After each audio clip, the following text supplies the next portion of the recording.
don't think you just come back here and act like everything's okay.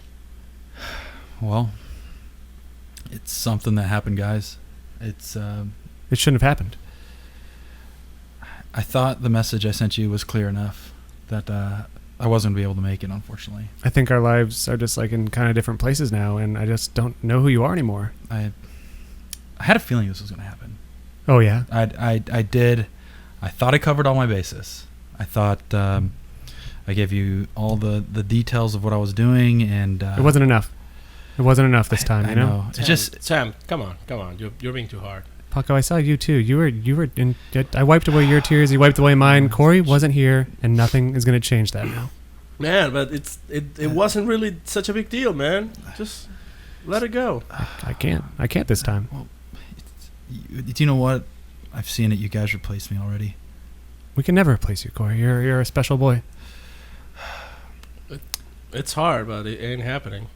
Welcome to Maximum Driftcast, the only podcast starring Paco. Oh, what's up, Paco? Hey, how you been, man? Looking slim, bro. Do I look tan? Yeah, man. It looks like you lost 100 pounds of spaghetti. Do you know what? And 100 tattoos. Man, I shaved my beard off. I got some tattoo laser removal, and man, I feel fresh. Nice. I feel really freaking fresh, guys. Nice. That soul patch is pretty fresh. Yeah, that's my Pirates of the Caribbean patch. Yeah, brewing her out here. Nice. What, Sam? Hey, how was last week? What the hell? Well, you weren't here as we just went over, and we thought you were here for a moment. Jared, yeah, we thought it was you the whole time that Jared was here, but it wasn't you until we realized that the guy with a bunch of tattoos and a bunch of kids grabbing him the whole time, that wasn't you, and he was fine. He told us to shut up a lot. Which is he told us to shut the fuck up. Whoa. A lot. Yeah, there's a lot of fuck words in that podcast. Yeah, we love it. Oh my god, man! Don't act like you didn't listen to it. Did you? Yeah, you did. I did. Yeah, of course I did. All right. This last week, what have I done? Is that what you asked me? Yeah. Sure. Long story short. Long story short, I have been still editing the Drift Garage. It's going swimmingly. I'm working on a when I spent way too much time on this 2-minute segment that is really cool as I get like sucked into one little part. And I've been spending just way too much time, and it looks cool. And I can't really. It's bullshit because I can't show it yet, but it'll be cool. What else? Ooh, I'm trying to finalize my Formula Drift media plans, and I've got some cool stuff planned for that I can't talk about either until it comes to fruition. So late December, we'll find out what Sam's doing. Yeah. Just, Next always. year. Other than that, just wiping up my tears from you being gone, Corey. Well, boys, after this, we ride. What about we you, ride into Corey? the night. Yeah, riding we're gonna ride into the sunset on my new chariot. Oh my god! Yeah. Tell us about it. Oh man! So obviously I was unable to make it to the show, which was very heartbreaking. I almost lost out on an amazing opportunity, and thankfully, we worked with two of the coolest guys here that said, "You know what, Corey? We give you permission to set sail towards San Diego." Exactly how it happened. That's exactly how it happened. I asked for their permission, and they blessed me.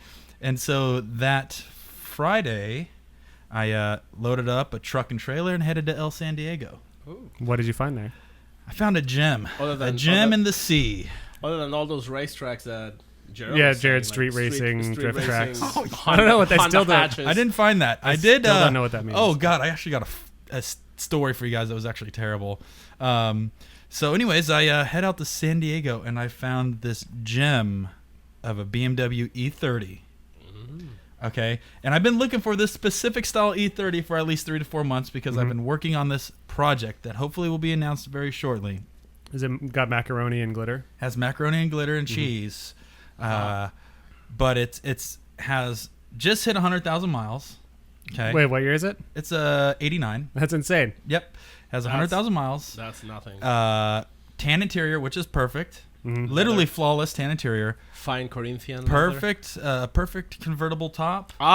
Convertible. Yes, it's an E30 Vert. So it's a red convertible BMW. Yeah. All right. Yep. We're talking about like yuppie car, like. How many broads you blasted in the back of that thing? I barely fit in it. I don't think I'm gonna fit many more people in it besides me. But you know what? I've never owned a convertible before. And I how's it going? I don't even know how to describe it. It's like you ever see those videos where like the chicks cruise with the top down and their hair's blowing in the wind? Yeah. Is that like Yeah, you? it's like me right now. But with the only hair that is blowing is your goatee. I just have my little bang. I'm gonna lose my hair by the end of the month. Should we get you a scarf that flies? Oh God, man! But it's seriously the funnest thing I've driven in a long time. Nice. Bone stock, 5-speed. 5-speed. It's so I have it here. Tires. Yeah, after this we'll go check it out. I can't wait till you fuck it up with stupid wheels and a body kit. Maybe it might be going down that road real fast, but we'll see. I just want to see you like smashing like dead center into a column inside Oh. while drifting on a parking lot. Yeah, in our Hoonigan sponsor me video, didn't you crash an E30 into a That was quick grams. that was Grams. Grams BMW. honor roll gets you what is Dustin saying that honor roll gets you an E30 BMW. Yeah, a brand new '89 BMW Yeah. E30. Paco, Nice. what you do? I've been obviously working a lot. I've been way too much having too much work. But one of the things that has been going on is that we got AIDS. It sounds like he's getting emotional. Right now. He sounds like he's gonna break some big news to us. I'm still trying to get over that. Yeah. You weren't What if here. Paco dropped like a serious disease on us right now? Like this is his way. Like he doesn't want to do it in private. He's like, I waited to tell you guys the Boys. big news that I've got butt AIDS. Well, is there any other kind of AIDS? Oh, let's get off this topic.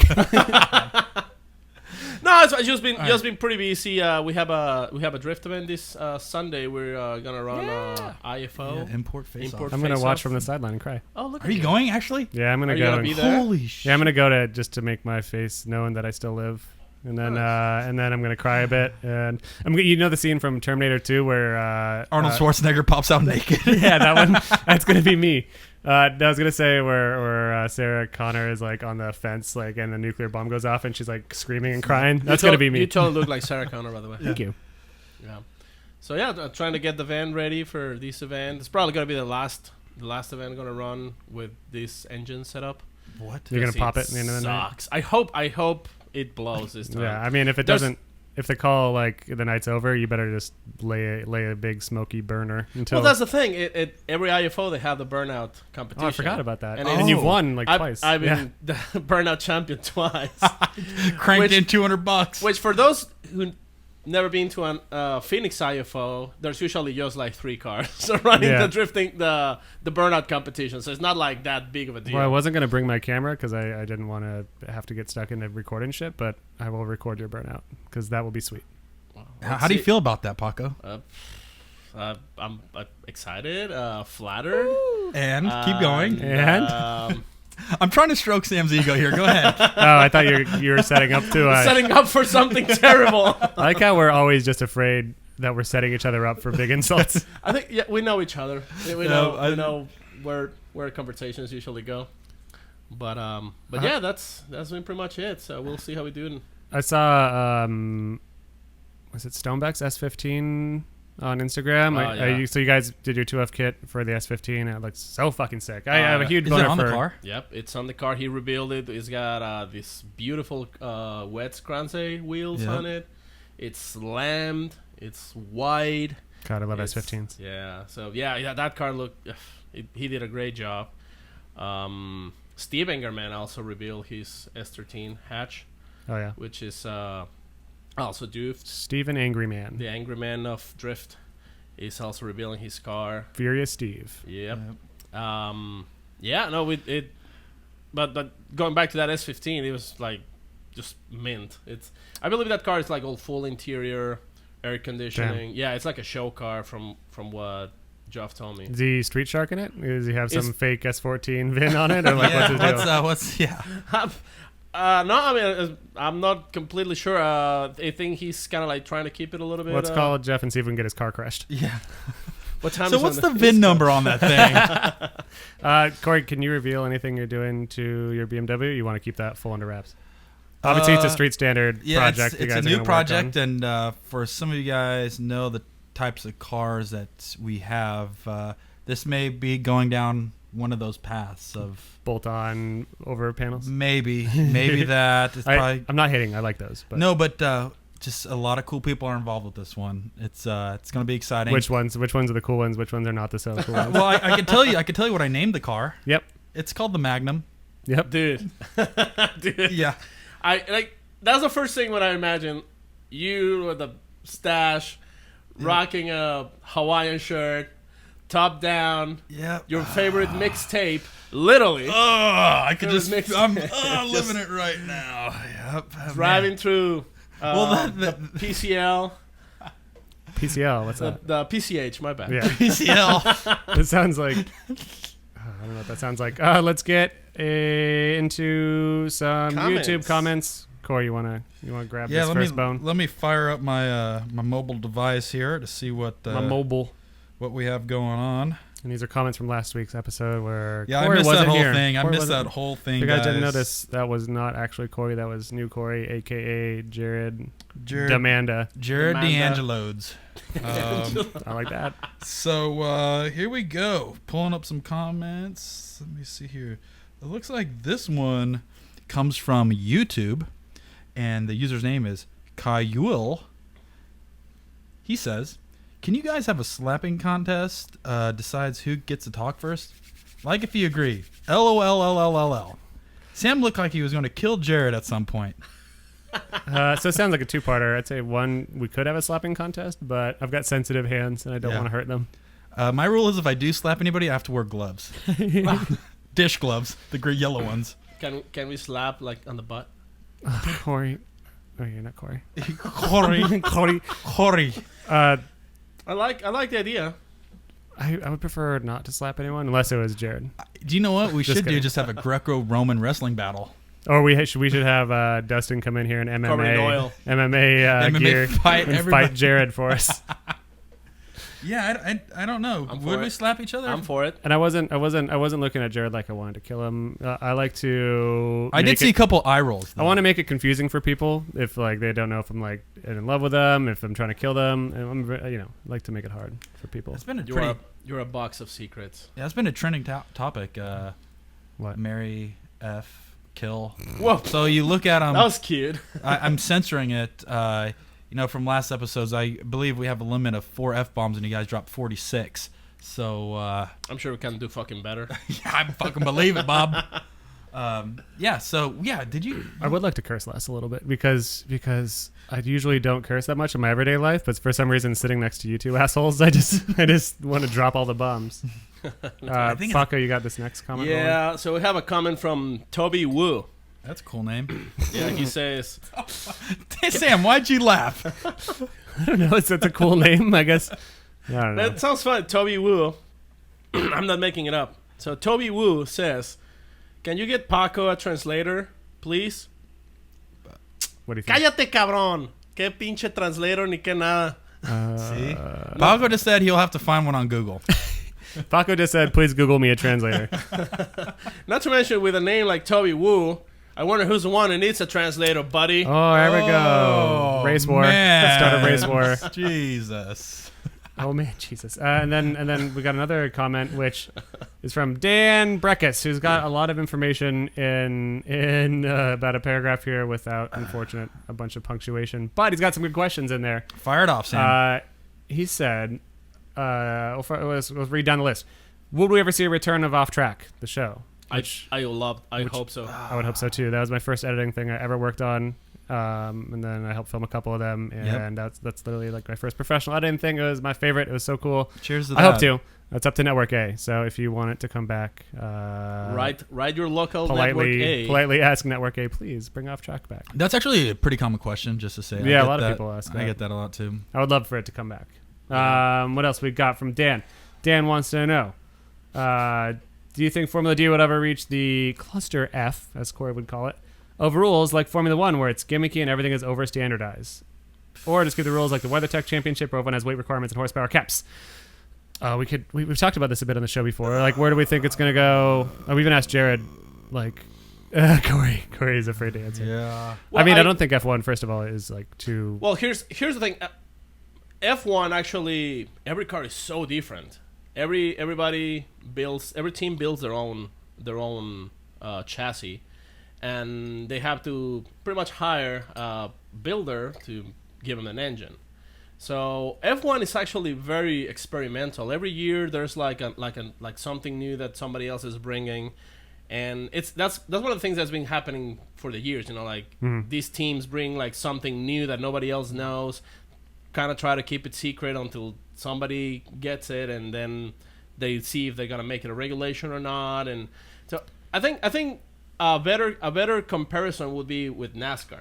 Well, where all the cars are exactly the same. Like it's like But not exactly the same though. Well, but I'm saying like they all have the exact same horsepower. They all have the exact same weight. They all have the exact same aero. Like there's no an actual mechanical advantage between The arrow's cars. not the same, is it? I thought the different body styles have different arrow. They have the exact same shape.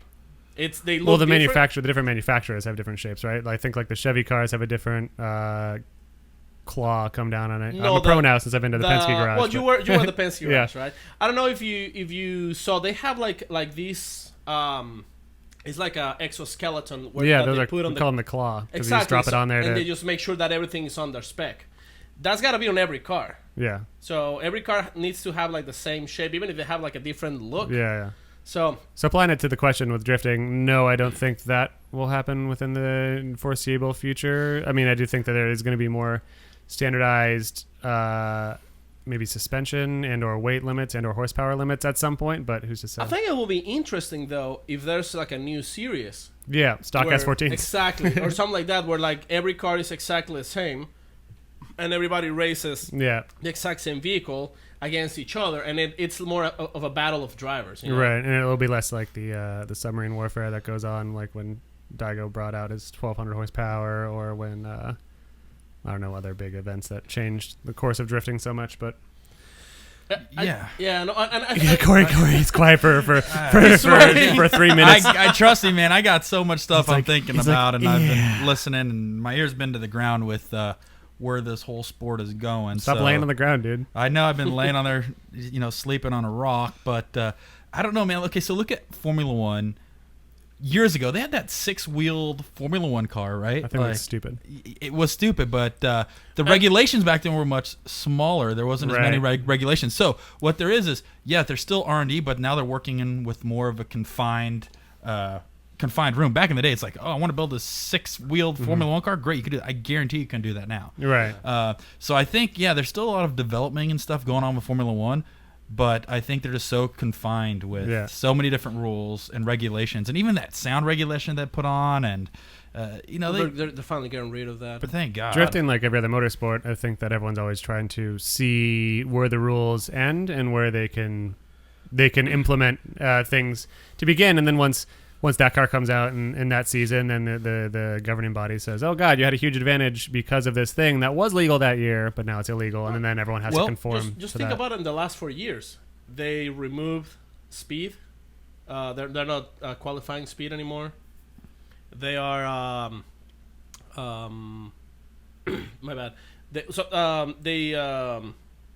Shit! It went off my head. I had like 3 different. You're just saying wanted in to Formula Drift, they're not they don't count speed in qualifying. Yeah, so what I'm saying is like they have changed rules like Yeah. in the last 3-4 years in order to make a better event. Has And it- if you see the, for example, now they added the kind of like the chicane start, kind of like to slow down the other cars to avoid the Yeah. drag race of the line. and they don't have the tree anymore. They used to have the tree. They don't right? have the tree. Yeah. Well, I'm not sure. No, I think they do. Yeah, and then, but I mean, But- we'll never forget, of course, the year of the 0 cones, where you hit a cone Oh, yeah, and that's you what got we a 0 automatically, Even if you just like blow it with your wind. which happened to Forsberg. Well, here's the other thing. Let me get very observant Get it. here. Okay, Get in it. let me start digging in just a little bit. I think where we need to start looking is what is the rest of the world doing, right? What is the other drifting world doing out there? And you look at different countries. There's a lot of regulations actually. There's noise regulations. There's wastegate regulations. You can't have anything coming out the hood or exiting at the bottom of the car. There's a lot of rules outside that we don't have to go by. I don't even know what the word I was looking Abide. for. Abide. Abide. Well, there's also like a lot So of I regulations think- just for the country. So that's the thing is if Yeah. Formula Drift is going to expand, this could potentially be things that they have to look at. So I don't know where it's going, but it's something that obviously, like I think New Zealand. No, let's look at Gotbill, right? Gotbill, for example. Yeah, they have to have like Mad Mike has issues with keeping his rotary quiet and enough. Vaughn had issues, so it's like if we ever wanted to run there, Chris, let Forsberg take out his rocket ship. That thing would blow the doors and ears off of everybody. So I don't know. I think there's maybe depending on whether they plan on running. Yeah, I don't know. For example, I like what they do on Irish Drift Championship. Well, with the judges having video? At the end, like the boat drivers park in front of the judges. They get out of the cars. They kind of like give each other like middle fingers, like good run. Slap fighting. It seems very friendly, for the Irish. Right. And then the judges like tell them like, hey, like you did very good. Here, I think, you did better. You fucked this one. Yeah, up. Paco would sound like he'd be a great judge. You did okay. You did good over there. So stay there. I'm going to get back to you in a second. Sam, you did wonderful. Well, I try to bring up with Jared, and he actually did give us a very good answer to this. Is how to improve FD, in his opinion, which he's definitely hesitant to say so much because he is obviously in FD. But he did mention that maybe here I don't want to say mention. He agreed with me that maybe a little bit of electronic judging aids would help with that transparency, because I don't think that necessarily there were a lot of terrible calls this year. I can't recall exactly what happened. I think that there was a lot of uproar about very close calls that the judges were correct about, but if they just had like a sideline camera, like I was trying to say to Jared, like if this had a camera focused on a clipping point or a camera focused on just a wall rather than just like 3 overhead cameras that show on the live stream, if it's a camera just that the judges can see, and I don't want it to become a race of 5 inches versus 6 inches from the wall. Yeah. Corey's showing us pictures of BMW. I wish you could. Sorry to distract you guys. We're just talking about the future of the sport that we're all talking about. But Corey, I'm going to the bathroom right now. BMWs. No, but dude, no, I agree. Corey, I'm sorry. I think we can think, for example, and this is one of the examples that I have in mind, and it involves you, Corey. Thanks. Michael Essa versus Corey Hosford in Atlanta. Mm-hmm. I mean, Essa's car, he went 3 tires out of the it is big rooster drop. As they call it in the sport, rooster drop. You'd be a great commentator. Hey, here comes Essa with a rooster dropping. Like do a turkey call. That's not even a rooster. But. And when you were behind him, I mean, dude, you were wiggling all over the place. Yeah, Corey looked like shit. Yeah, but you were trying to not. Know if this car is gonna come back to the track launching at full speed, which he did. I think that call, if there was more different angles. That time that Corey almost beat Essa. Well, yeah. I'll tell you my perspective from that, because I was going to actually, I think that was actually before you can protest runs, because that really happened the second year that I was in the sport. But I did talk to the judges afterwards on that run, and I told them, I was like, hey man, how did I lose that? I didn't go off track. I didn't drop a tire. I had a consistent drift all the way around the course, and I pulled on them, obviously. And they said that I had a correction coming down the hill where Essa dropped the tires. Mm-hmm. And I said, well, the reason I made a correction is because I saw him fly through the fucking dirt and jump back on right at me. So I made a correction, obviously, to avoid an accident. But they actually dinged me for a correction on there. So I was like, well, I don't know how I'm going to win this. Just T-bone him and wipe both of us So out. to get real as fuck, real quick, do you think they obviously then made a bad call? So I just think it was one of the first calls that I experienced where I was like, it's frustrating. I can't do it. I just don't get it. But I guess if that's the rules and they want us to hit each other, then yes, I'll smash into people from here on out. So it was learning. If you agree then that this was not something that they decided because they liked Essa better or Essa's sponsors better, would you say that they didn't do it because of corruption? I don't think so. I don't think it was corruption. But hold on. So then we can narrow it down, saying you don't think they're corrupt. What would have helped them? Would they if they had? I think more. You guys were talking about this last show. Is just more tools for judging and being able to see. Because I think somebody made a video, and it may have been you. I don't know if you want the public to know that. But it sucks that we count on that too. Is that like we count on cell phone videos being posted to Instagram right after the event, right after the instance of this controversial thing, and then everyone on the cell phone's like, nope, that guy definitely dropped 3 tires. And then it sucks that we count on people's cell phones to get the actual thing that happened. Yeah. And not only that it was 3 tires, because just 2 tires, it's a 0. 3 is already like way like minus 50. Do they still have that? Well, and for the people that haven't seen the run, it was at Road Atlanta. We're coming down the hill. I was chasing Essa. Essa went in way too fast. He dropped 3 tires off in the dirt, came back on course. I made a small correction, and I continued my drift. And then I had a solid lead run, which I didn't drop any tires. I hit all my marks. I maybe had one mild correction going up the hill, but it wasn't 3 tires off. Well, from the judge's standpoint, they said it only was 2 tires off, so his deduction outweighed my deduction. Yeah. So my correction going up the hill versus his 2 tires off, quote unquote, bounced out to where supposedly he had a better run. But that's crazy. My perspective. I definitely saw 3, but once again, if they had more tools and to see that, then yes, we would have prevailed. Well, we'll get the truth from Essa when we talk to him in a few shows, hopefully. Bring it on. We'll bring on the MMA so we wrestling can pit you and Essa for this one. Like, hey, so what do you think about that one? Yeah. Let's move into some FD talk. The biggest thing that I saw was that Ryan Tuerck was Ryan Turtleneck was confirmed to be on Scion Racing Team. I never heard of it. I know Ken Gucci runs the whole program and he's the boss. I wish someone would tell him that Scion Racing is no more. Like that Scion as a company is just done. Do you think SR may stand for something else?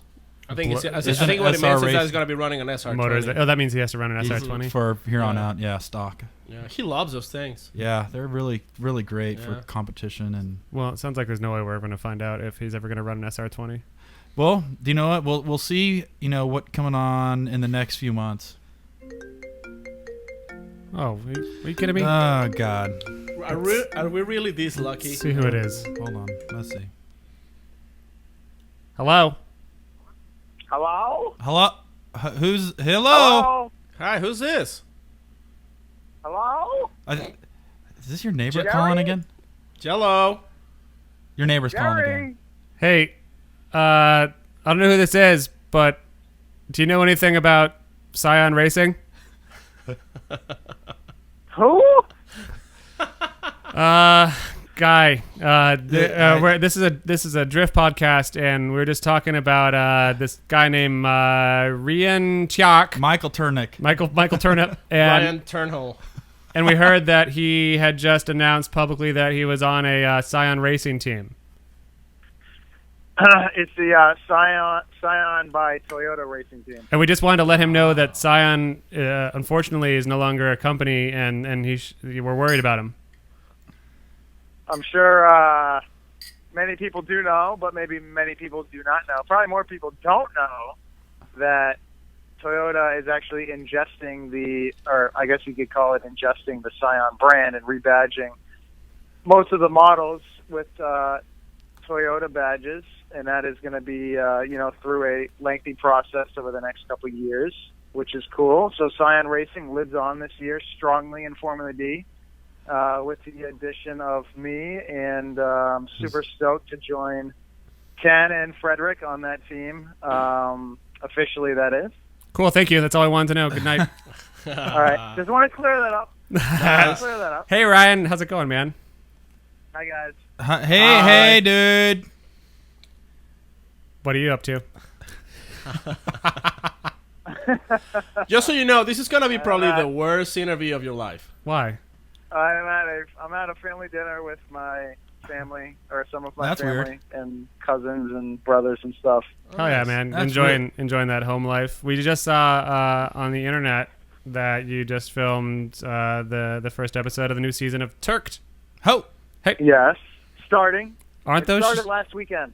hell yeah? Aren't those shows edited so well? Oh, I know. I can't wait to see what Samuel from Drift Idiot. What? Oh wow! Oh, well, thanks. Just kidding. He got fired.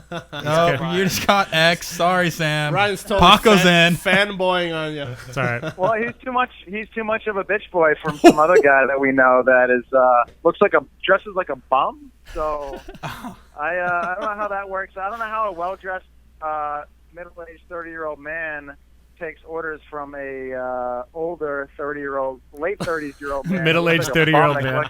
Collects change on the street. Ryan. Anyway, that's the way the industry works sometimes, and you just gotta roll with the punches. Ryan, I'm not 30 yet. I think. Wait, you're younger than me a little bit, but What? Ryan, Listen, Bunch of it's all kids. about appearance. It's not about what's inside. did your streetcar handle that ice lake well? It did. Oh, Okay, keeping it quiet. That's not a whoops. It's all over fucking Instagram. Come on, man. I know what's going on. He was on an ice lake with his goddamn streetcar. Which, by the way, it's an that's- ice car. It's an ice car? It's an ice car now. That's badass. But just to point that out, you don't get to drive over a nice lake. How much horsepower? Time. How much horsepower has your streetcar got, Ryan? I don't know. I don't even know how much boosts are running. It it got tuned on the street just before I left for Maine to go film that episode. So I mean, it was making plenty of horsepower for the lake. I think I think 100 horsepower would have been suffice Yeah. Nice. for the lake run, but I'm assuming we're up over 500. So that was beyond. Dude, Yeah, that was enough to probably melt through the ice and then just sink the car through it. dude, that video you did driving the streetcar in downtown New York. Oh, the Jalopnik one. Yes. Yeah, that was good, man. Like it was, you didn't really. That car is pretty much an FD car that's street legal, and you were driving it on. Essentially, I mean, it more is now. I mean, I guess I keep building closer and closer to try to make it as closest as possible to the pro car without I guess going too overboard. I don't even think that makes Did you got sense, in but, any trouble at all um, while shooting that video? so that I can anything that's important for me to get used to that I can practice outside of Formula D with the street car is what I want to put on that, so I can roll into Formula D and have something that is extremely similar to what I drive or drift on a normal basis, I guess. That definitely seems That helpful. makes sense, Yeah, right? yeah, of course, Does that make because sense? because Absolutely. you guys pretty much, I think you started building your missile cars as almost like a training fun car, and then you guys then realized that if I'm not mistaken that maybe your off the track cars should kind of resemble your on the track cars as well. So Chris has his Yeah. VK Yeah. Flama Blanca, which is of course much bigger than his Z, but at least it's VK powered, and you get to play with it. And your street car seems to be like it's growing a bit, as we're going to see in Drift Oh my Garage God. this year. Don't spoil it. I'm not. I can't. I won't. Corey, what you yeah. got? Well, no. Don't spoil it. I'm Come not, on. I'm not gonna. Well, you post half your teasers on your Instagram of the car getting anti-lag now, and the car's getting this. So Wait, he posted that? I saw that somewhere. Well, yeah, I know. But Motherfucker. most people forget within a couple days. 'cause there's Ah. I heard- so much influx or like ingestion of media and like just stuff these days that like it just filters through your head in one ear and out the other, and it's hard to maintain and retain what you've seen an hour ago, let alone 2 days ago. You know what I mean? Yeah. So I feel like it's fine. You just you try to plant that little seed, and then post a couple times throughout the course of the off portion, the in between before the episode airs, and then try to follow it up with some good media afterwards. So people got pretty worked up over seeing some stuff in the background of one of your images that maybe was of a different brand than something you've been on a previous year. Do you have anything to say about that? Not much. Really? Okay. Really? Can we expect any sort of formal announcement concerning new exciting things for you anytime soon? Yeah, I mean, there's been a lot of changes this year, and there will be some more announcements to be made. Hell yeah. What have a biggest change on your program this year? We said got gum out. That's pretty cool. Gum out. That's the A shit. lot of changes. Well, Nameless and John Hoyanga from Nameless Performance is actually he has built this incredible. He designed himself and built this absolutely amazing intake manifold for the 2JZ that's going to hold like 12 injectors in it, Hell so yeah. that we can Jesus. run more boost and more power out of the engine this year.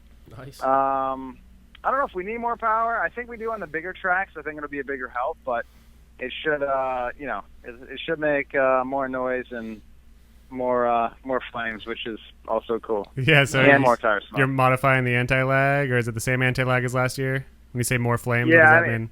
Yeah, dude. I mean, there's always you're always doing research and development throughout the year, or the season, and then you come into the off season where you can develop and make things better. So that's what most people try to do, and you learn certain things. So I got like the last year's version of anti-lag that has now been dumbed down to my street car, Dumbed down. car, whatever you want to call it.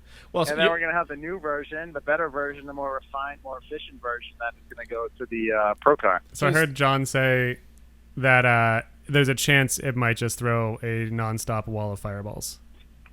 Maybe. Have you tested it? Um, Like between the John twins, between John Hoyanga from Nameless and then John Reed, who actually tunes the car with the Motec and everything. He's the other half of the mad scientist twin group that has developed the software to run the anti-lag on the ECU, which is the Motec.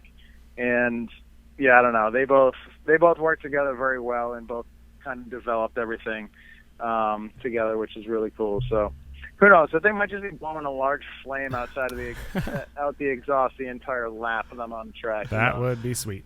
Go to space. Take this thing to space, boys. Rocket That's ship what turn I'm on. saying. Just blast me off already. prepare for takeoff. Prepare Dude. for takeoff. So how soon are you going to be testing this thing? Probably next week. Because wasn't Vaughn testing today?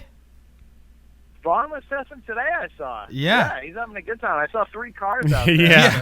He's definitely got his hands full. So you see Vaughn testing today. Tuerck'd's going next week. Forsberg's car still on a chassis rack, getting oil lines and fuel lines put on it. So Corey just bought a No. BMW convertible, so No that's way. yeah, I just saw it. I don't know. You've probably been there more than I have, but Forsberg's car, yeah, that was a photo from 24 hours ago. I bet that thing's put together right now and getting oil It's already popping wheelers in the yeah, parking those lot. dudes are just fucking rippers over there.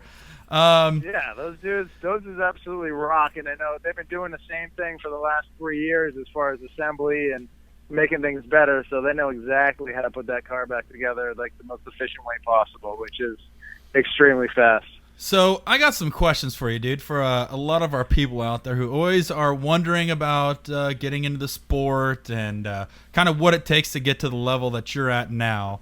I try to You're asking the hard questions. Dude, well, okay, so I'm sure you get this all. How many times a day do you get people messaging you how do you get sponsors? Right? You get that a lot, I'm sure. Yeah. Okay, so I wouldn't say a lot. I don't know how much a lot is, but I mean, I get those messages. Okay. It's just well, I mean, it's a hard question to answer. well, good thing I'm not asking that one. But one thing I'm asking you is, so you Are you answering that one? No, Because you no, just no, addressed no, it, no. So I feel like you should answer it now. No, so okay, so what I've been trying to really justify to people is, when you get into a sport like this, how much of it is actually competitive driving and winning versus the media content? How would you balance to where you're at now? How much of it is based off your performance versus based off of your media? Well, that's an extremely I mean, that's a tough question, dude. It goes both ways, and it depends on every situation and every personality and every skill level and every networking and sociable situation. Like that goes above and beyond just a normal question. Right. So this is kind of how There's so many. Well, like you said, There's so many factors involved. And Exactly. It's hard to explain. Well, that's the thing is I've been trying to get out to people is because a lot of people think that they can buy a S13 and put LS in it and become a pro race car driver and be sponsored by Monster, when there's a lot of things that go into becoming a pro race car driver, such as doing media content and performing well and doing these appearances and things like that. So I'm just trying to see if there's a way you can explain that. There's a lot more to becoming a pro drifter rather than just being good at drifting, kind of. It's probably Right. If I could chime So in, I it's mean, probably if you want to, let's talk about the total. Let's talk about the total opposite parallels in a completely backward situation. So you got the two parallels, which is basically the essential of the two questions, which is the media side and then the skill level side.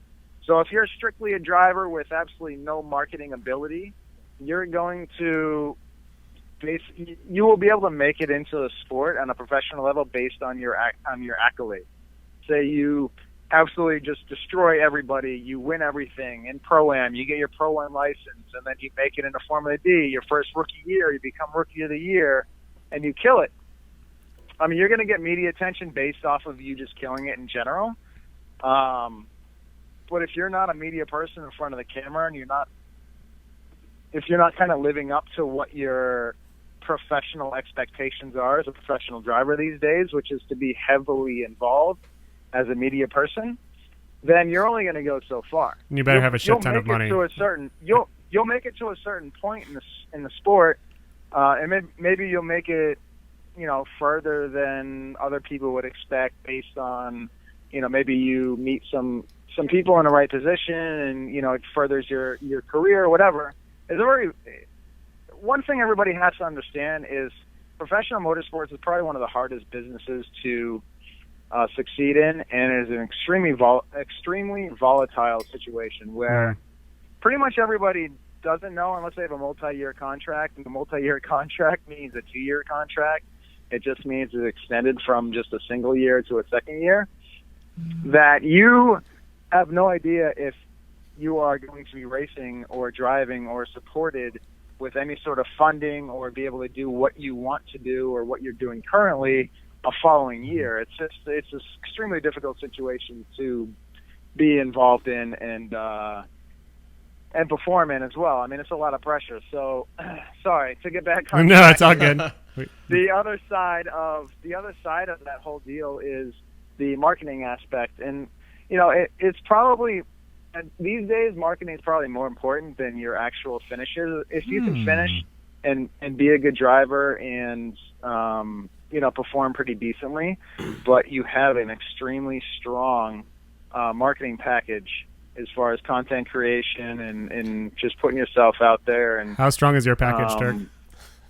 I don't know. I mean, compared to some people, it's very good, but compared to other people, it's terrible. So I don't know. Isn't Tuerck the most highly watched drifting related content? I would say that's what I was trying to go there. So pretty much, I gotta say, you're like a good example when it comes to a driver who knows how to sell himself or present himself. Pretty much, you made Tuerck'd, which is like, I'm sure before the show, you were already Tuercking shit, and you've been and everybody knows you because it's Tuerck'd. He said Tuercking, not twerking, so just no confusion. Exactly. So you took like your identity, and you created a product. Was it your idea, Tuerck? Was it your idea, or was it the other guys who thought of it? The other guys came up with the name because me and my twin brother used to break everybody's stuff. Used to. It wouldn't even be on purpose. It would just happen. We're just a bunch of animals, and still are. Anyways, everybody, somebody, I forget who, somebody in the crew just started saying Tuerck'd, and I was like, all right, I get it, haha. That became the name of the show. But it turned out into a great show. I think that's one of the shows that everybody on YouTube keeps like looking for. I'm making faces. Yeah.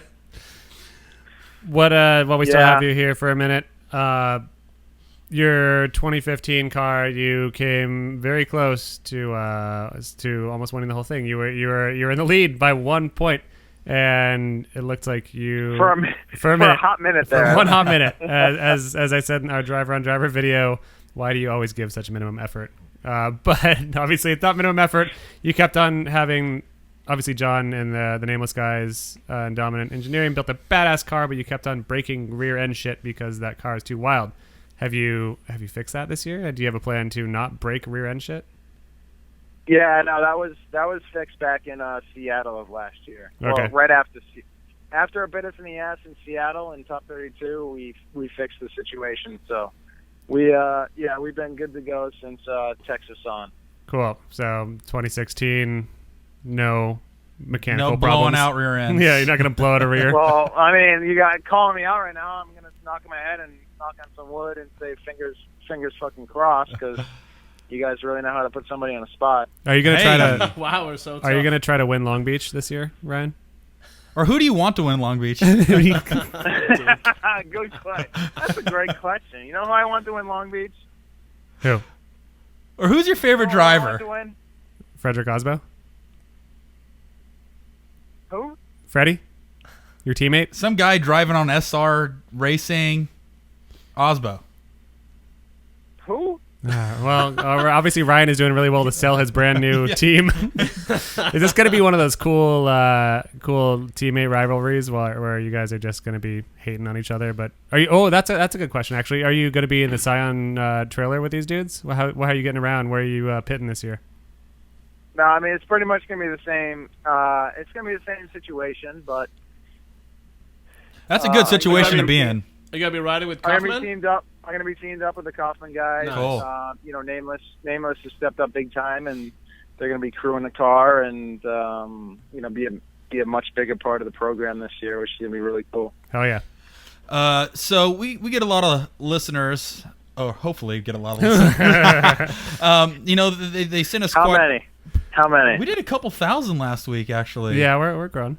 Hell yeah. Yeah, dude. So you're gonna have a couple thousand new fans. You can thank And not us just a couple later for thousand. that. I would say a few to several thousand. Not just a couple. A couple implies two. Can you guys put my my follow accounts on the screen for everybody to look at and follow? Yeah, for Sure. those that haven't heard of Ryan Tuerck, You can call out Ryan there- at his cell phone number right here. Hold on, let me get it. Yeah, let me grab your cell phone. 555. His social security number is. So, okay, you know this. A lot of people talk about this whole LS, 2J. If you have an LS, you're a nerd. If you run a 2J, you're an idiot type of battle going on. Those are your words. Go SR or go broke. You've experienced both worlds at the highest level of sport. You ran the LS in the sweet S13 Retax car that was just a gem. And then you have the FRS with the crazy 2J in it. How would you compare the two? And which one would you prefer to drive? The LS or a 2J? Someone literally just asked him this question on the Drift Garage On Drift responses. Answers. I fucking quit the show then. I'm packing my fucking All bags. right, sorry about Corey. I feel like it goes a little bit further than just that simple question. We'll get technical So with I it. feel Like, like what do you enjoy about the LS? And then what do you hate about it? And then vice versa. Yeah, the LSs, I absolutely love the power range of those ones, especially an engine like JR has, like one of the Roush Yates style V8s, or the GM engine that I had back in 2011 when I drove the Camaro for Gardella. Actually, phenomenal V8s. They scream to 8,000. I think GR's even revs to like 9, and makes a ton of power. Phenomenal motors and great power band. The turbo cars. To go back to the V8 real quick, those motors are phenomenal with the 4-speed. Pretty much what everybody has run behind a 4-speed, which is that G-Force or Andrews box, the 4-speed center shift transmission. Mm-hmm. Yep. Absolutely great for those cars. You can almost shift them just 3 times and put them in one gear and leave it there for the rest of the track, and then just work the clutch a little bit if you need to. Whereas if you have a turbo car like 2J and you run a bigger turbo and you got to keep that thing lit, you are changing gears a ton. And when you have a 4-speed, it doesn't make life very easy because you're working the shit out of the clutch, and even if you have a quick change rear end to try to gear the thing properly for the track, you're always going to be in between a gear no matter what, or you're going to work the hell out of the clutch. So you're pretty much saying No that matter LS engines are better. No, I'm saying it, I'm it's just kidding. just about the setup. It's Right. just about Yeah, the yeah. setup. So what I'm getting to right now, and sorry my story is so long and apparently boring for you guys. No, we just want to let you talk because apparently I have an when- interrupting problem. What we did, what our team did, and Nameless was a huge component in, is helping get our chassis, our car, our power plant with the 2JZ, a 6-speed sequential Hollinger transmission, and that has like a flat shift, so I don't even have to push the clutch in to shift gears in that thing. Sounds cheap. And yeah, it's very cheap. And then along with that, the anti-lag makes the thing Sound like an have AK-47. I love it. Besides making it sound insane, the anti-lag makes the thing have the power band and torque of an actual V8. Because as soon as you get on the gas, the thing already is it's still boosting at 30 psi of boost pressure. So you have all your power is already there waiting for you when you get back on the gas. Now you're running. So it's just like you're driving a V8. Are you You running? can lug a higher gear and have a shitload of wheel spin and get the same amount of smoke as a V8, and so on and so forth, and have 6 gears, so you have a better gear ratio for most tracks. That was my next question. Is that you're running 6-speed instead of a 4-speed like on a V8 car because you want to have a more usable power band between this higher strung motor? Right. Cool. Yep. So Nice. I guess with all that being said, if you put one of those Hollingers or one of those higher end sequential transmissions behind even a V8, it would make that package even that much better. Those guys just don't want to shift as much as you. So You it's like we go through all these motions to make an inline 6-cylinder similar to a V8, but still with a turbo package and a smaller displacement and trying to rev to the same RPM range. Well, thank you so much for randomly calling us in. Do you have any other shit you want to say before Anything we quick you wanna add? get you back to your fam? Well, you jerks have any more questions or what? Yeah, we could talk to you for another hour, but apparently It's bedtime. It's bedtime for Ryan. No, I'm good. The family is still behind the table. They still got full drinks, shit! So we got time with you? Real quick then, what else you have for this year other than Formula Drift? Yeah, what are you doing outside of the drift world? Yeah, the schedule's looking good this year. It's I'm going to do both Grid Life events in Michigan and Atlanta. I'm going to do the street driven tour in Virginia, which is also coinciding with the Hyperfest event, which is going to be huge. It's the craziest event I've ever been to. Just to go on Hyperfest, it's the craziest thing I've ever been to. The Burnout Contest is the absolute best event of that entire weekend and almost a year. It is absolutely. I see the most wildest stuff go on. Where is this again? I gotta get there. Dude. Last time I was there, I think I was there in 2013, and they had a rollover competition. What's that? Where they have these guys hit a ramp and see how many times they can flip their car. It sounds Tuerck'd. And dude, you have people sleeping on the roofs of their cars. It's just it's literally the hugest fucking party. It's great. It is one of the best motorsport parties. It is for sure. And Grid Life is the same way. Grid Life is the only thing in the U.S. that is a motorsport music festival like they have at Gap Hill and a lot of other events in Europe, which is super fun. So that event I'm really looking forward to going back to and having a good time. And speaking of Europe, it's a really good break to be outside of competition to then just have a good time and just show it off for the fans rather than having to drive a certain line and in a certain angle. P.S. I'll see you at Grid Life, by the way. Yeah, dude, I'm heading out to both of them. Michigan? Oh, you are? Yeah. Yeah, dude, I can't fucking wait. yeah, it's gonna be sick. I can't wait. Anything else over the world or Are you competing in any other foreign series this year for like guest star rounds? Nothing set in stone right now. A couple things that may come to fruition, I guess, but nothing. Nothing to talk about at the moment. Cool. Nice. If you weren't driving an FRS, what would you be driving in an FD right now? I'm gonna honestly say I have no idea. Solstice. I'd say the at least a 240. At least a 240. Solstice. So the Solstice I think was before I even went to FD and learned about it. The tried and true chassis. What was that like in comparison to driving an FRS? You don't need to get into too technical. I never drove a 240 chassis at the level of what our FRS is at. I mean, you can make almost any car, a professional level car with, right. Depending on how difficult it is to get around the rule book and the engineering involved and how much money you have to spend to make it that competitive. Some cars are extremely difficult and need to be designed by some very experienced people to just make it as easy as a 240 chassis is to be as competitive as it can be. Where a 240 chassis you can buy a lot of parts off the shelf these days that fix a lot of the issues to create grip and drift and so on and so forth. Whereas a lot of these new chassis are brand new and the development and R&D hasn't been done yet.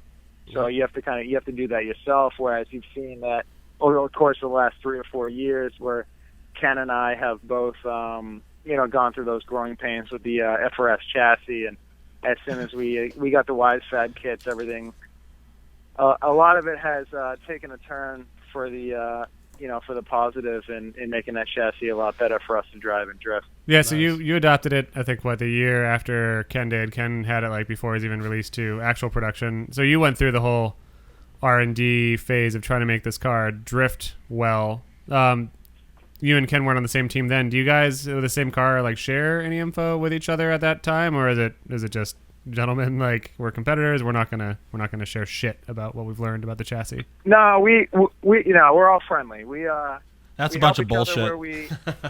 where we help each other where we can. There's simple things that there's as simple as the cars are, as being the same chassis and whatnot. There's major differences in our setups. How would you fix Dai's car? Huh? How would you fix Dai's car? I don't know. Dai's on a completely different deal. He's got his own custom package, and his car looks good. It's just not.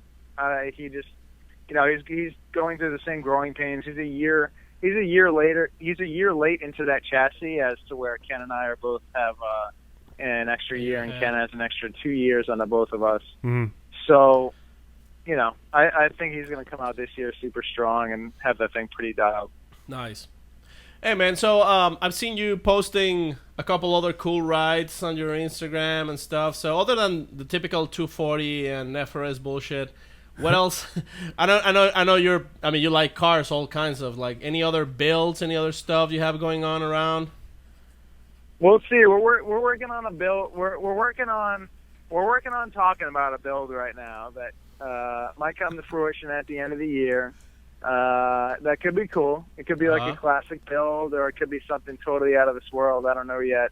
We're trying to nail it down, but there should be a cool build coming out of. I hear that building trucks is pretty cool these days. I hear that building trucks is pretty cool these days. Yeah, I saw that on the interweb somewhere. Yeah. Nice. Oh yeah. Corey, you had a question, I think. Yeah, who would win in a fight, you or Danny George? I don't know, dude. I don't fight. Like, I'm not a fighter. He's a lover. That's a bunch of bullshit. He lets Tony Angelo handle his fights, right? Oh, there you go. I'm not. I don't even know how to wrestle. Oh, we got problems then, bub. Because next time you see Corey, you're wrestling. Yeah. Corey, you're a big dude, Corey, these days. We're fucking going for it, dude. You look like you're a big man. like you I'm used gonna to be a wrestler in high I'm school. gonna enter FD Pro 2 and World's Strongest Man. So I'm gonna be throwing kegs and drifting and doing that. So. You should totally own that for sure, and you deserve it. Nice, Definitely. earned it. Hey, to be honest, though, I do miss driving with you guys. Yeah, tell me about it, dude. Fuck. You've been dormant for a little while, but you got a legit ass car now. Yeah, man, I'm super pumped on it. Right. That's one of the biggest things, dude. Like, Once he puts a drivetrain in it, it's going to kinda- totally run. Yeah.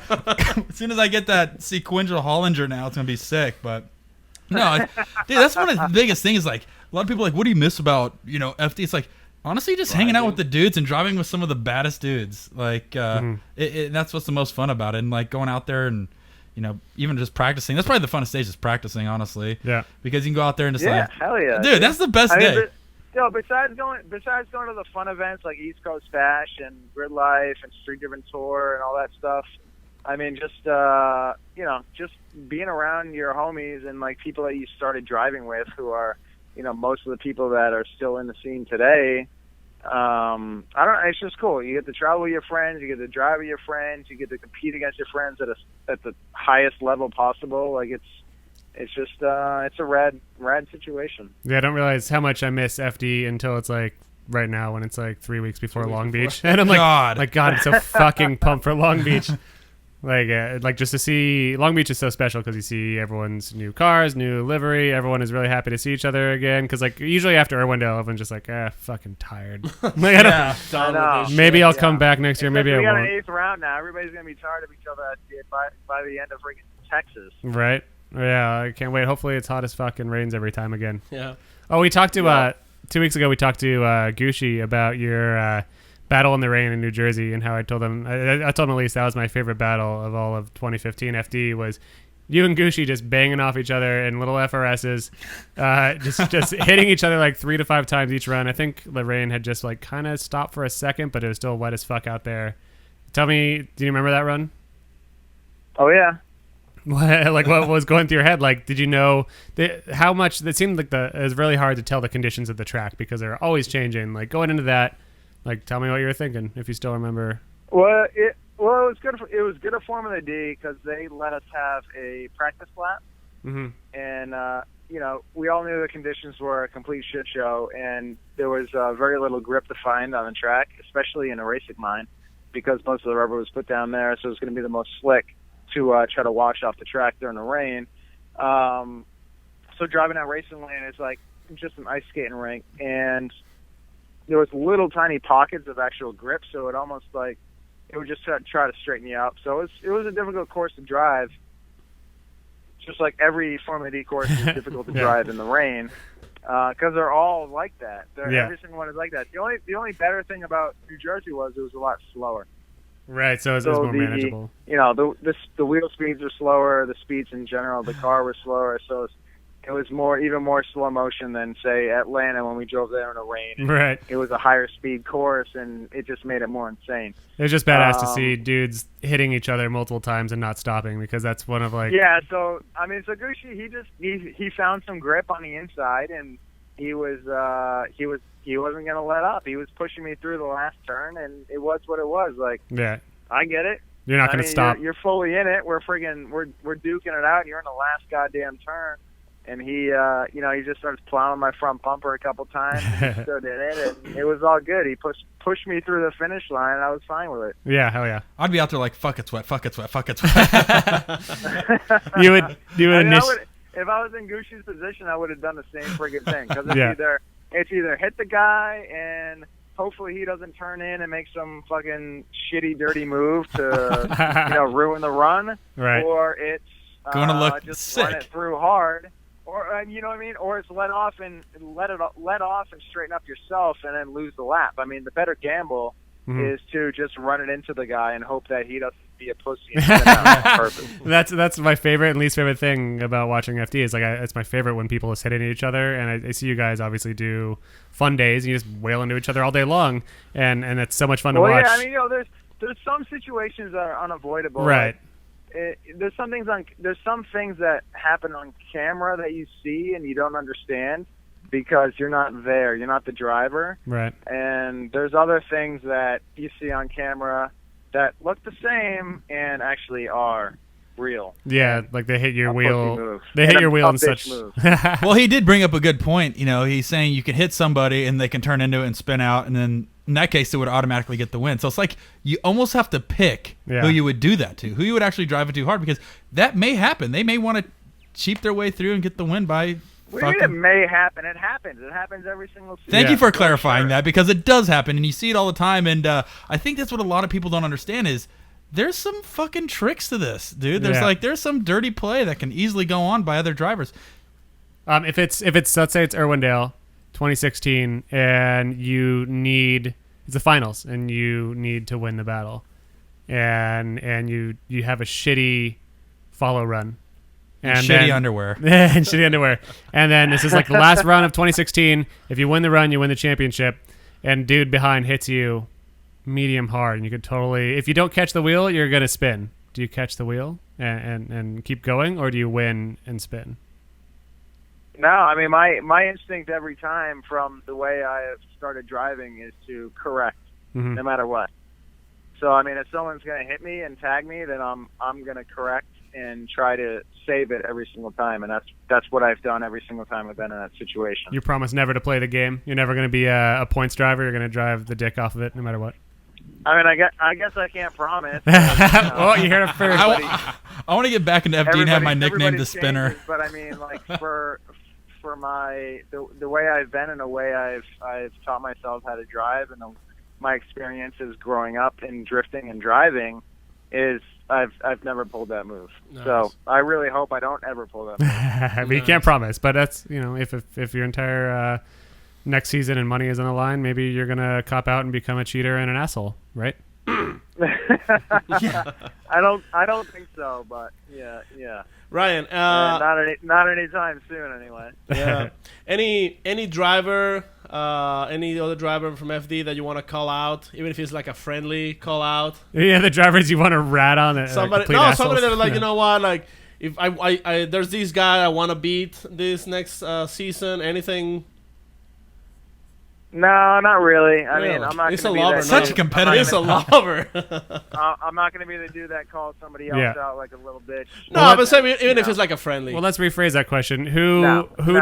it's not a friendly thing. That is a lot. It Yeah. goes a lot deeper than that. Yeah, So, who- I mean, it's more of a driver on driver thing than it is to just say it out in public. I mean, people Yeah. who That's know the moves that they have made and they understand the situation that they put themselves in and who they are and how they're respected against other drivers. And, if they can live like that at the end of the day, then, that's who they are. And whatever, you know that at that point. Which makes him a shithead. Let's just say Continue on. it. Well, to rephrase the question a little bit in a more easier, discussable form, who are you most? I don't want to say afraid of to go up against because I know it's not a fear thing, but if you get placed in your top 32 battle, who is your most feared driver? Who's your kryptonite? Who has the best chance of beating Ryan Tuerck? I'd say Forsberg is, dude. Yeah, I mean, which is so hilarious. They Me went and up- Forsberg, we've always been. I don't know. Me and Forsberg is. He's gotten the best of me quite a lot in FD, and you sure showed him in Orlando this year, driver though. and a super homie of mine, and Yeah.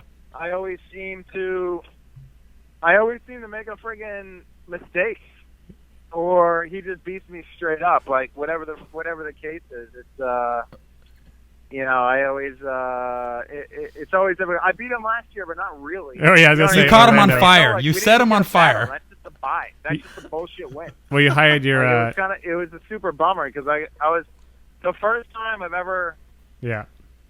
seen Forsberg in the finals, and we didn't even get to battle each other. So I shoot for the listeners that didn't watch or didn't whatever. I shot last year for Team Valvoline, which is Forsberg and Tuerck, and I was so fucking pumped to see Forsberg versus Tuerck in the finals. And I was like, oh, my cameras are ready. I'm so ready to fucking go. And then the whole car fire situation occurred. Right. Which it sucks that Which you made- hired that little pyromaniac midget guy to Great light Chris's footage. car on Yeah. fire. That was a really dick move. But you That's got to do what you messed got to up. do to win, man. Yeah. You won't spin out, but you'll light somebody on fire. That's cool. Yeah, whatever, man.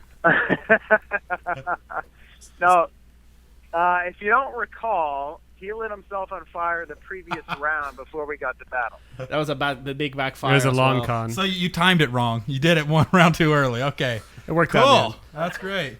There you go. So All right. Moving on. to get serious though, one final part of that.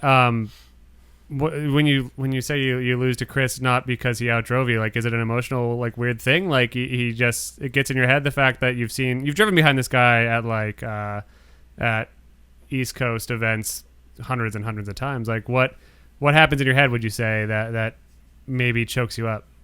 If you could name it. I don't know, it's tough. No, nothing. Like there's nothing that I think about that. Like I don't choke or I don't think about it. It's just He's a damn good driver. Yeah. I don't know. He's just I respect Chris since day one. I met him, and those are the dudes, and they're the ones who helped me get into the sport in general and do it full time. So I've always looked up to the homies and get what they've done for me. And maybe that plays a little bit of a role in it. Right. I don't know, but as far as I'm concerned, I drive as hard as I friggin' can and put everything on the line and beat the dudes, because when we drive together all the time, and we know how we drive. Like, we can put on one hell of a show and drive very well together, but it's like you have to push it to the next level. Right. And I feel like every time I try to push to the next level, I'm the one who ends up making a dumb mistake or a small one. And Chris is like a robot. Chris runs like Yeah, I was a gonna. super Looks like a strong robot line, too. and he can dial it up like 1% or 10% and still be super safe and run it strong as hell. And if I do that, it's a little bit varied in the consistency. You Tuerck'd. Yeah, I was gonna say he's probably one of the best dudes under pressure that I've ever met. That's the 100%. robot thing. Yeah. Yeah. 100%. He's definitely is. So outside Yeah. Formula Drift, is there any driver or anybody that you would love to to battle. They say like, oh my god, I would love to go in a battle against this guy, or somebody that you also like that you could say like, oh, I really like the style this driver or something like that. Well, I mean, that's such a one-sided question for me. I mean, I'm gonna call out either Chris or Vaughn. Like, those are dudes I drive with all the time. So why the hell would I want to drive against them in competition as well? Yeah, but outside Formula Drift, anybody? Are there any other drivers that are not in the USFD series that you? It makes it even easier of a question to answer. Yeah, Chris and Vaughn. I'm like, well, I mean, we already do that anyways. Like that is what we do. I must have missed the invite, so yeah, I'm not gonna do that anytime soon. Sorry. Thanks, you're Tuerck. West Coast, bro. Thanks, Tuerck. You're in Phoenix where the sun burns you in the summertime. Yep, come on out, man. Come on out. And we'll burn you up. Weather's real great. Hey, at least great. I'll see you in I'll see you in July. At least we don't have to set our houses on fire to keep warm in the winter. Or our cars, I should say. Well, dude, it's been real as heck talking to you. Thank you so much for spending the time. Good luck with your build for 2016. I'm sure. Yeah, dude. Yeah. Thanks, guys. I will see you all pretty soon. Corey, you gonna make it out to Long Beach? Yeah, I'll be there, man. I'll be wearing my small Ryan Tuerck t-shirt. Extra medium. Medium. That's the same. That's like the same size you were. Aren't you like a medium or a small? You're gonna wear a small. Well, wash it and dry it in the dryer, and then wear it. What size shirt are you? Are you medium? I'm a medium. Jesus Christ! Right. I wore that like when I was in third grade. I'm a non-dry medium. You're a hanger. Yep. Yeah, I'm a hanger medium. Laundry tips from Tuerck next episode. Thanks. Hey, laundry tip. Well, cool, dude. Yeah, we'll see you out on Long Beach. Thanks again for hanging out with us and shooting the shit. I know you kind of ditched your family for this, so we're your new family now. We're your family now. So if you need anything, you can call Pep, which is Sam, or you can call Gram, which is Paco. Good. They've been boozing, so it's they're all nice. cool. Everybody's good. We'll get back in there, man. How'd you go back and get drunk? All right, dude. We'll talk to you soon, man. Later. Have a All good right, night, man. guys. Bye. Bye. Holy shit! This guy he can't talk. We have to push him into talking. I don't even want to bring this up because, I kind of rely on the guy for some of my financial well-being. Right. But he's a fucking idiot, dickhead, Jesus. Trouser snake. Trouser snake.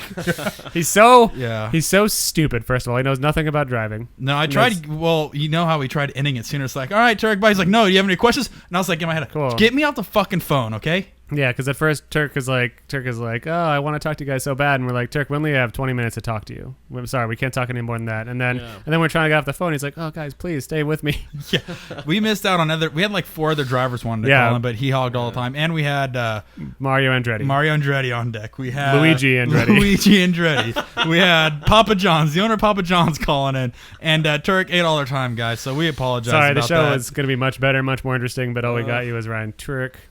I was looking forward to talk to Mr. Papa John's. Which is actually into racing, by the way. Yeah, he was going to call in and tell us about pizza, and Peyton Manning was going to break some news about retirement. So we fucking lost the deal here, Bubs. Wait, Yeah. Didn't you met Peyton a while ago? I met Peyton Manning. We played. What were you doing when you met him? We played a little flag football. Did you eat spaghetti? We ate spaghetti on the beach. So we had to skip some of our FD talk because we had to get Ryan on the phone so we can get drunk with his family or whatever he does out there in the Hampshire. Is that how they talk? That's not how they talk. I don't know. Say that again. Hampshire.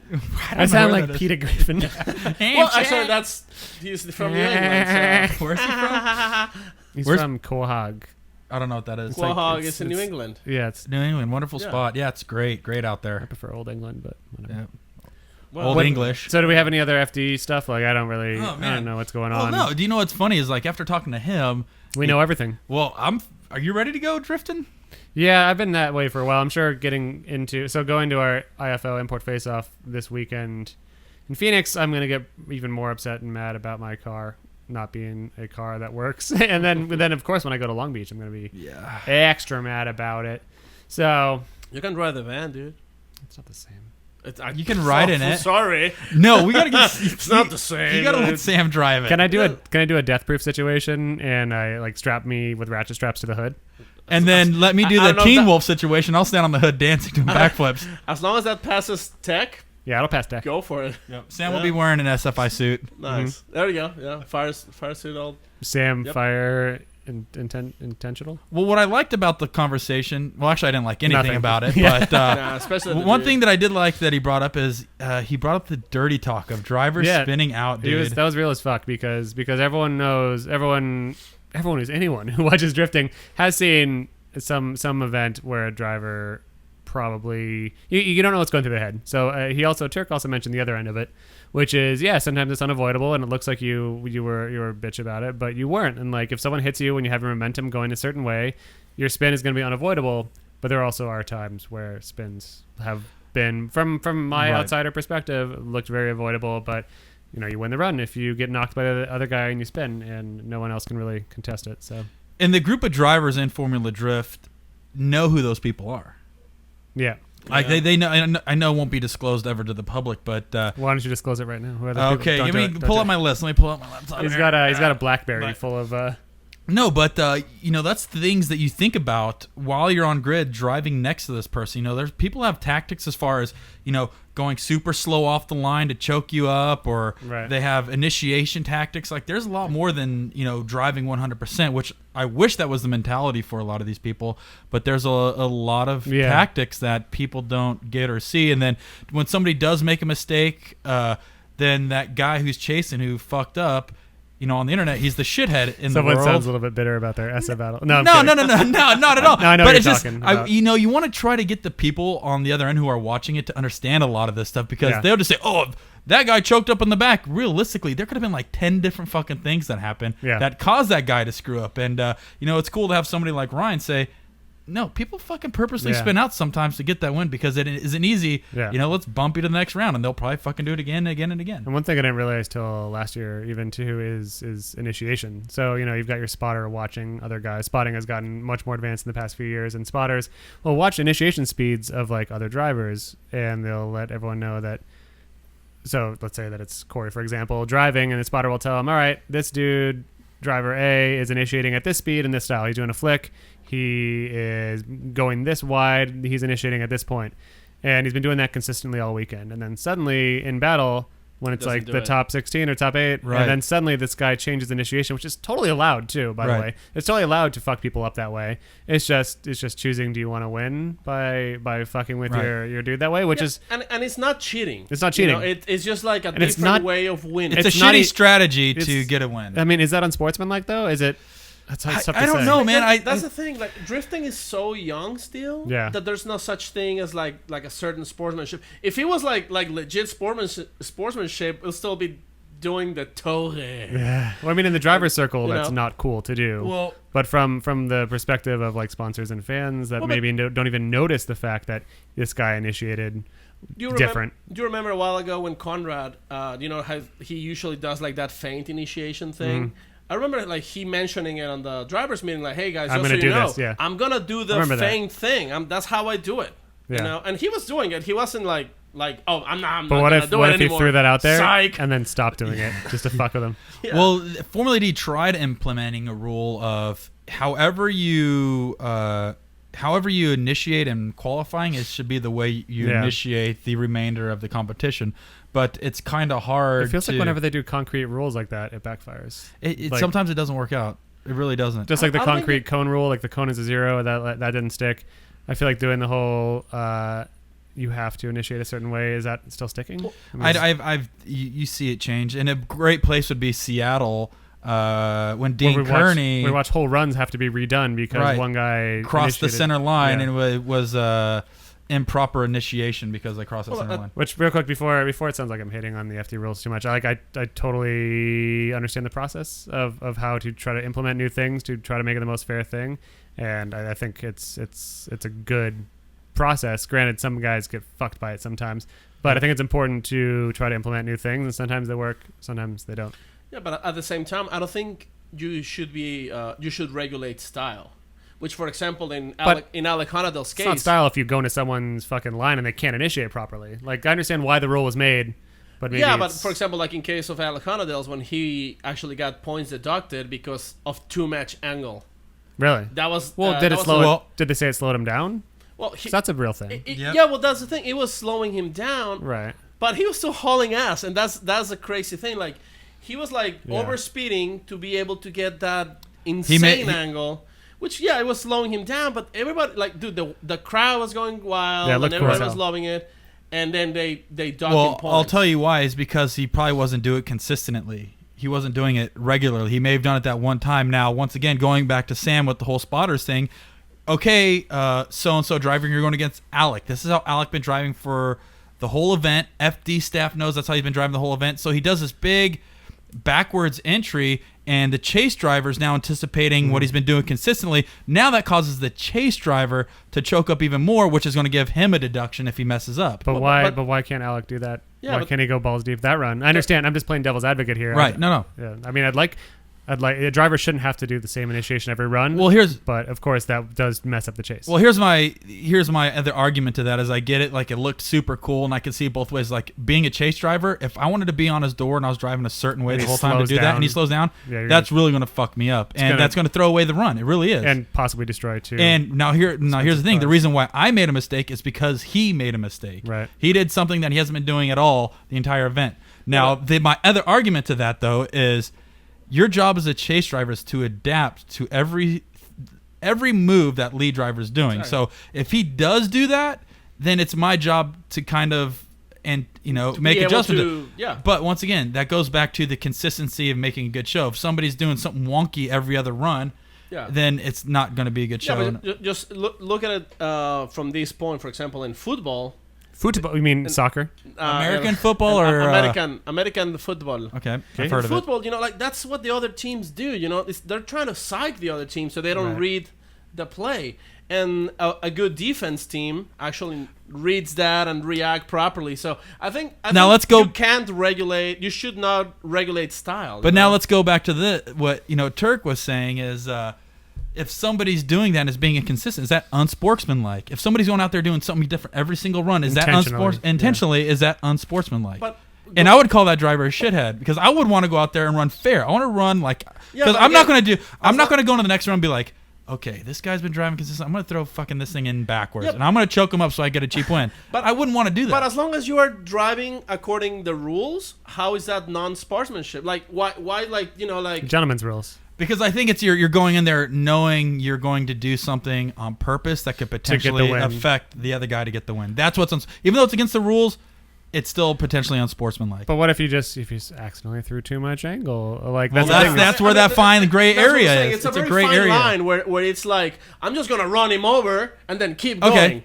so let's Paco. I'm gonna ask both of you guys this. Yeah. So Paco, you're in that situation. How would you drive? Would you go in there thinking I might try something a little fishy, or are you gonna drive your ass off like you were the whole I time? can barely drive to the store, so I don't even know. Okay, Sam. Yeah. What would you do? Would you drive consistently 100%, or would you try to have some sort of strategy going in? See, And if you do have a strategy, why would you do it? so let's say that I am a much more skilled driver than I am today, and Well, I can control my car in a way that From episode 1 to the current episode, you've improved. So let's Oh, say you're thank driving at like episode 6. no. Well, I'd rather play a scenario that I'm an FD and I am a driver of.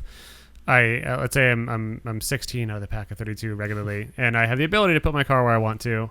And let's say I am suddenly in contention to win big, like my first event, and I don't know if I would be gentleman enough to not like fuck around. I know if I'm actually sitting in the seat and it comes down to it, I'd be so pumped up that I'm just gonna drive my dick off. But like I'd like to also think the other side that I like fucking winning. And Right. I'm not saying I'm gonna cheat. Hold on. I'm and not- win the right way. Yeah, I'm not saying I'm not gonna cheat. I'm not gonna win the right way. But like if like it would definitely be in my mind to think that like, oh, maybe if I throw in a little break at this transition. That's so dirty. Yeah, I know. It's like, but That's not cool. I wouldn't do it. I would like to say that I wouldn't do it, but it would just like Tuerck had said it on shitty is Tuerck just saying like, no, I can't promise I'm never gonna do that. Like if it's the entire fucking year, if it's a like event, and I have the option to fuck someone up just to get the win, like I would definitely think about it. Well, let me say something. Since I Please, couldn't really Paco. answer that. The thing is that it doesn't matter how much we say that. Oh well, I would and I wouldn't like this. I'm and real that. as fuck. I'd never do anything. like at that. the I'm end, 100. At the end of the day, Yeah. I mean, Sam and I still lack that competition background where we're actually been going competing against somebody else and having the battle. Like we haven't done pro-ams. Well, I'm the championship elementary school kid to adult Spelling wrestler. No, I just go to elementary schools and beat up a bunch of kids, some undefeated motherfuckers. Booyah. No, but seriously, I mean, I think it's kind of hard at the same time because we don't understand the same way that you do because you've done enough competition to understand how it is right there in the middle of the Well, and once you get a reputation, well, I'll give you a pit. scenario that I was in that really pissed me off one time. I'm not going to say any names, but it was I don't know. It was in New Jersey, and it was just a practice day. And I've drove with this guy probably 4 or 5 times throughout the day. And this was actually when I made Top 32 in New Jersey. So it was Top 32 practice, which you have to take very seriously because that's really the only practice you get before competition, right? So I go up against this guy, and I do one run with him. And plus, once again, in Top 32 practice, you only get about an hour and a half to 2 hours worth of drive time with 32 guys out there. So you may only get between tire changes and pit stops like 2 or 3. Probably 2 or 3 runs. So you want to try to get as many runs as you can in. And when you ran too, is also you had that practice Thursday night Friday night and Saturday morning. Right. Which now there is only Saturday morning. Right. So even at that time, it was super short. But I remember going up against this one guy. And he went out there, and he actually didn't even drift. He just drove the course. So my first run was already thrown away. And the second run, I went out there with the guy, took off like a bat out of hell, and I'm right on his door. And I see him choke up. He lift off the gas and slow down. So now I'm about ready to pass him. And then as soon as I get door to door with him, he stands back on the gas. Now he clears probably a 4 to 5 car length gap on me. So now I'm left in the dust off this guy's door because of this foul play that he did to intentionally choke me up that forces me to slow down because I couldn't pass him. God, I hate Ryan Tuerck. That shithead. That guy. But it's like I couldn't imagine, considering that was only in practice, it's just I couldn't imagine if I'm going out there knowing I'm going to go full throttle on this guy's door and then I see him lift off the gas and slow down to choke me up and then pull 2-3 cars on me going. That sucks. That sucks to me. Like I wouldn't do it. I want to talk about this all night, but we do have to cut it off. Before we go, do you guys saw that Xbox Forza video with the limo drifting backwards that's been shared like crazy today? I had 2 people post that on my timeline. Can you believe this happened? I'm like, dude. There's that issue though that video game graphics are getting better and better and better. So people that. But the worst part is everybody comes with conspiracy theories no, it's actually the video is being played backwards. It's just normal. People just comes up with crazy. No, dude, it was done in Forza. No, Obama was driving and he went out there. There's this guy. By himself. There's this guy Thanks, calls Obama. himself Thanks, Obama. Don Yo-Wong Song, which kind of sounds like Don Wong Johnson. Song. And that's what he does. He does Forza videos, and he pulled that. I mean, gotta say, it's a pretty bad. I thought that was pretty cool. Because I can't even drift straight in that damn game. XTS Cadillac limo backwards. Oh yeah. And he nails it, the track, and I just thought it was pretty cool. Everybody's been talking about it, and a lot of people thought it was actually real Secret Service training video. I suck at video games other than StarCraft, Warcraft. It's got craft World in of it. Warcraft, The ones that don't require skills. Diablo 3, any Blizzard Entertainment game Trace. I love. Blizzard. And I've been playing a lot of Destiny lately. Yeah, Destiny's Child. That's Destiny's Corey's Child. Destiny's Child. And TLC. Nice, good. Well, now that we've gotten our final segment of the show that we're gonna do every week, now video game chatting with games. No, Yeah. actually, we do all play video games, so we should have that eventually. Absolutely. You should probably do a little bit of Let's Play one of these days. Oh, And show how we should- bad hey, we I suck wonder- at drifting on Xbox Live. Well, I wonder how worst. open these guys would be to Forza. join a live stream gaming with us if they want to play. I think we should pick a game, or if these guys want to pick a has to be game that's Forza. most common. God, I'm so bad at fucking driving hate games. Me too. I just can't do the For me, it's controller. that I don't have a lot of actual driving skill. I think any driving skill I have is kind of instinctual and without sounding like a jackass. In that I'm a reactionary driver, so I feel the G-force of the Right, car and I thank you. move. So on a controller, I don't feel the way the car's moving, and I just crash into I shit. drive like a drunk guy out there trying to. I couldn't do it.